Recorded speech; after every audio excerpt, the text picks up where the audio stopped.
Guys, life ನಂಗೆ ಹೆಂಗ್ ಹೆಂಗ್ತೈತೆ ಅಂತ ಹೇಳ್ತೀನಿ ಕೇಳಿ ನಿಮ್ಗೆ.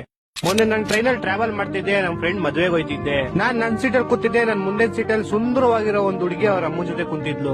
ನಾನ್ ಅವಳನ್ನೇ ನೋಡ್ತಿದ್ದೆ. ನೋಡ್ತಾ ನೋಡ್ತಾ ನಂಗೆ ಸಡನ್ ಆಗಿ ಸುಸುಗ್ ಅರ್ಜೆಂಟ್ ಆಯ್ತು. ನಾನ್ ಹೇಳ್ಬಿಟ್ಟು ಸುಸುಗ್ ಹೋಗ್ಬೇಕಂತ ಬಾತ್ರೂಮ್ಗೆ ಹೋದೆ. ಅಲ್ಲೋಗ್ ನೋಡಿದ್ರೆ ಯಾವನೋ ಗೋಳಿ ಮಗ ಎಷ್ಟ್ ದಿವಸ ಆಯ್ತು ಯೋತಿ ಗೊತ್ತಿಲ್ಲ, ಒಂದ್ ವಾರದೆಲ್ಲ ಸೇರ್ಸ್ ಒಂದೇ ದಿವಸ ಯೋತಿ ಗುಡ್ಡೆ ಮಾಡ್ಬಿಟ್ಟು ಹಂಗೆ ಹೋಗ್ಬಿಟ್ಟು ನೀರು ಹಾಕಿಲ್ಲ.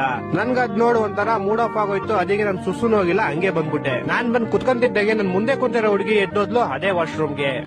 ನನ್ನೇ ಗುರಾಯಿಸ್ಕೊಂಡು ಮೂಗ್ ಮುಚ್ಕೊಂಡು ಅಲ್ಲಿ ಮಾಡಿರೋ ಗುಡ್ಡೆ ನಾನೇ ಅಂತ ಅನ್ಕೊಂಡು ಬಂದ ಆ ವಿಷಯನ ಅವ್ರ ಅಮ್ಮಂಗ್ ಕಿವಿಲ್ ಹೇಳಿದ್ಲು. ಇವಾಗ ಅವಳು ಅವ್ರ ಅಮ್ಮ ನನ್ನ ಹೆಂಗ್ ನೋಡ್ತವ್ರೆ ಅಂದ್ರೆ ನನ್ ದೊಡ್ಡ ಗಲೀಜ್ ನನ್ ಮಗ, ನಂಗೆ ಕಾಮನ್ ಸೆನ್ಸ್ ಕೂಡ ಇಲ್ಲ. ನಾನ್ ಮಾಡಿಲ್ಲ ಗುರು, ನಾನ್ ಒಂದಕ್ಕೂ ಹೋಗಿಲ್ಲ ಗುರು. ಅದ್ ನೋಡ್ಬಿಟ್ಟು ಫೈನಲಿ ನಮ್ ಸ್ಟೇಷನ್ ಬಂತು. ನಾನು ಇಳ್ಕೊಂಡೆ, ಅವರು ಇಳ್ಕೊಂಡ್ರು. ನಾನ್ ಬಿಡೋ ಅವ್ರ ಅಮ್ಮನವ್ರ ಏನಾರ ಅನ್ಕೊಳ್ಳಿ, ನಾನ್ ಮಾಡಿಲ್ಲ, ಅದು ನನಗ್ ಗೊತ್ತು. ಅವ್ರ ಸಾವಿರ ಅನ್ಕೊಳ್ಳಿ, ನಂಗೇನು ಅಂತ ಆ ವಿಷಯ ಬಿಟ್ಟಾಕ್ಬಿಟ್ಟೆ. ಸರಿ ಅಂತ ನಾನ್ ಕ್ಲೀನ್ ಆಗಿ ರೆಡಿ ಆಗ್ಬಿಟ್ಟು ನೈಟ್ ನಮ್ ಫ್ರೆಂಡ್ ಮದ್ವೆಗೆ ಹೋದೆ. ಅಲ್ಲಿ ನೋಡಿದ್ರೆ ಅದೇ ಅಮ್ಮ ಮಗಳು ಅದೇ ಮದ್ವೆಗೆ ಬಂದವ್ರೆ.